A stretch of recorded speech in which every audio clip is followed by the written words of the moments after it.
नवविचारांची सळसळती तू दामिनी,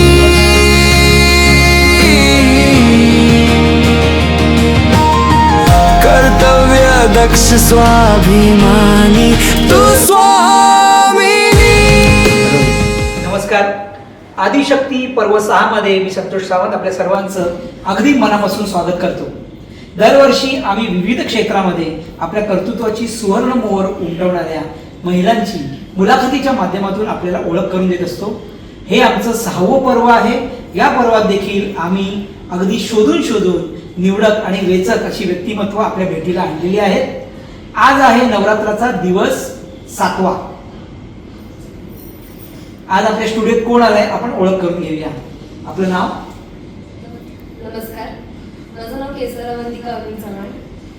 केसर, तू आम्हाला तुझी थोडक्यात ओळख करून दे, म्हणजे आपल्या प्रेक्षकांना कळेल की नेमकं कोण आलं आमच्या स्टुडिओत. नक्कीच. तर मी जसं सांगितलं, माझं नाव केसर अवंतिका अरुण चव्हाण. माझा जन्म गुजरातचा आणि माझं पूर्व प्राथमिक शिक्षण हे गुजरातमध्येच झालं आहे आणि प्राथमिक शिक्षण हे महाराष्ट्रामध्ये झालंय पूर्ण, आता ग्रॅज्युएटपर्यंत. आणि मी आता सध्या स्पर्धा परीक्षेची तयारी करते आणि माझं ग्रॅज्युएशन हे अकाउंटिंग फायनान्स या फील्डमधून झालं आहे.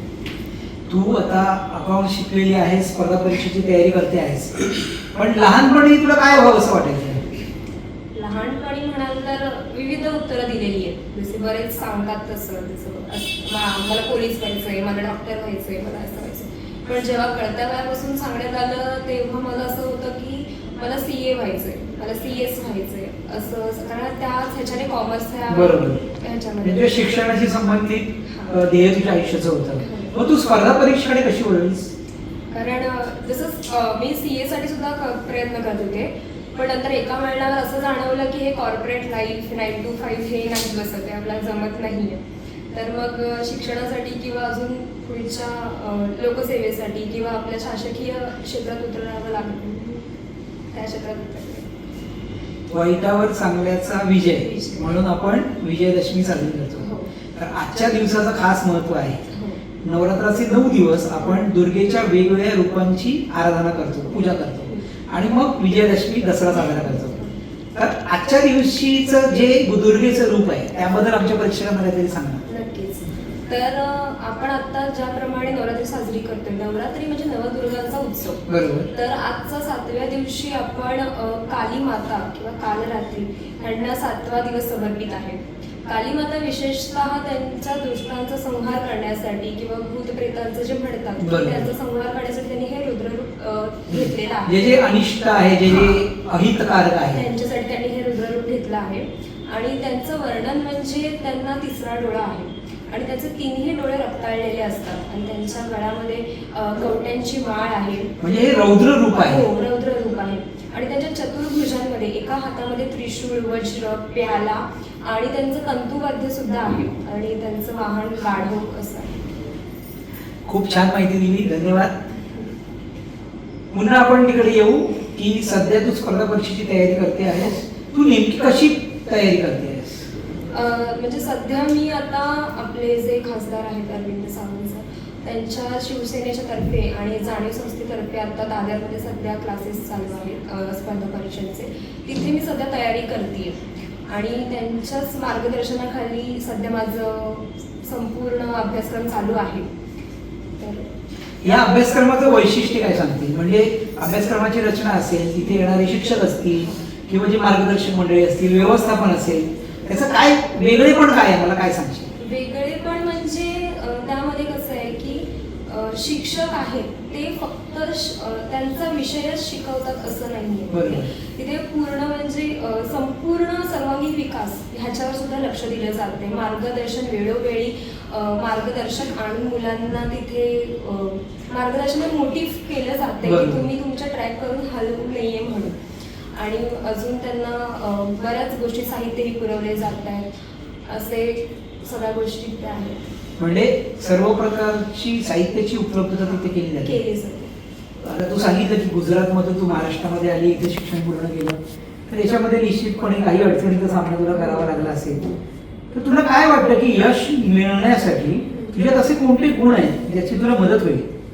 माझ्यामध्ये जिद्द आणि आत्मविश्वास. कारण ह्या दोनच गोष्टी म्हणजे मला तरी वाटते की ह्याच्याने मी माझं जे ध्येय ठरवले ते मला मिळवायचे. कारण अपयशही पचवता आलं पाहिजे आणि जिद्द म्हणजे त्या गोष्टीपर्यंत पोहोचता आलं पाहिजे. आत्मविश्वास जर स्वतःमध्ये असेल तरच कितीही अडचणी आल्या तर आपण त्याला सामोरे जाऊ शकतो. आता ही तू सकारात्मक बाजू सांगितलीस, पण तुला काय वाटतं की काय आव्हान आहे? तर ह्याच्यामध्ये अडचणी अशा येतात की आपल्याला साहित्य खूप उपलब्ध आहे, तर त्यातलं नेमकं कोणतं साहित्य वापरायचं आहे आणि त्यातून किती घ्यायचं आहे.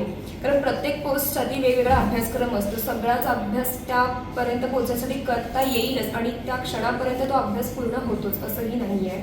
आणि दुसरी गोष्ट म्हणजे मनोबल, जे वेळोवेळ ढासळतं तर तेही आपल्याला ते धरून चालावं लागतं. अशा बऱ्याच गोष्टी म्हणजे आयुष्यामध्ये कितीतरी गोष्टी घडत असतात. कधी पाऊसच खूप पडतो, कधी गाडीत चुकते, पण या गोष्टींमुळे सुद्धा मूड ऑफ होतो ज्याला आपण म्हणतो.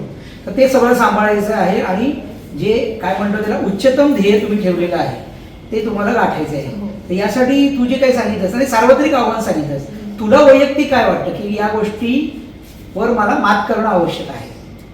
मात करण्यासाठी जर म्हणाल तर माझं लगेच डिमोटिवेट होते, तर मला त्याच्यावरती सुद्धा मात करायचं आणि मी त्याच प्रकारे मोटिवेट सुद्धा लवकर होते. तर तो माझा प्लस पॉईंट आहे. त्यामुळे मी माझ्या त्याच गोष्टीला सध्या आता शाळेत जाणारे विद्यार्थी असतील ज्यांना पुढे भविष्यामध्ये सरकारी अधिकारी व्हायचं आहे, तर त्यांना तू काय सांगशील? की तुमचं ध्येय तुम्ही आधीच ठरवा. जेवढी लवकर सुरुवात कराल तेवढ्या लवकर आपण त्या ध्येयापर्यंत तुम्हाला तेवढा जास्त वेळ पण वेळ सुद्धा मिळतो. आणि जर मध्ये एखाद्या गोष्टीपर्यंत पोहोचण्यासाठी अपयश सुद्धा येतं आणि ते पचवायचंही असतं. म्हणून त्या एका अपयशामुळे मागे न वळता त्याच गोष्टी मिळवण्यासाठी प्रयत्न करा, जेणेकरून तुम्हाला टाइमही जास्त मिळेल, तिथे पोहोचण्यासाठी कमी वयामध्ये किंवा लवकर मिळवता येतं ते. तू आतापर्यंत मी विचारलेल्या प्रश्नांची अगदी अभ्यास करून अशी उत्तरं देत आहेस, पण मला आणखीन एक प्रश्न विचारायचा आहे की तू काही छंद वगैरे जोपासते आहेस का? छंद म्हणजे मला गडकिल्ले फिरायला आवडतं. क्या बात आहे. तर मी माझ्या मोकळ्या वेळेमध्ये गड किल्ले महाराजांचे फिरत असते आणि संवर्धनाचं काम करते आणि मग मी त्याच्यामध्ये माझं श्रेय देते. अच्छा, म्हणजे तू तिथेही वेळ देते? हो, निसर्गामध्ये जास्त वेळ घालवणं आवडतं. पण मग आम्ही तुला विचारलं की तुझे आदर्श कोण आहे, व्यक्तिमत्व कोणाचं नाव घेशील? माझा आदर्श नक्कीच छत्रपती शिवाजी महाराज यांचंच आहे आणि त्यांच्याच धोरणांवर मी चालते आणि त्यांनाच आदर्श म्हणून माझ्यासमोर. छत्रपती शिवाजी महाराजांनी जेव्हा स्वराज्याचं स्वप्न पाहिलं तेव्हा त्यांच्याकडे उपलब्ध असलेली साधन सामग्री ही नाच्या बरोबर होती, पण स्वप्न एवढं मोठं होतं आणि त्यांच्याकडे ज्या गोष्टी उपलब्ध होत्या त्यांचा 100% नव्हे 1000% उपयोग करून छत्रपतींनी स्वराज्याचं स्वप्न हे साकारलं. तुझीही स्वप्न तशीच साकार होऊ देत याच माझ्या आणि आमच्या प्रेक्षकांच्या तुला अगदी मनापासून शुभेच्छा. इथे आलीस, आमच्याबरोबर खूप छान छान गप्पा मारल्यास त्याबद्दल अगदी मनापासून धन्यवाद. नमस्कार.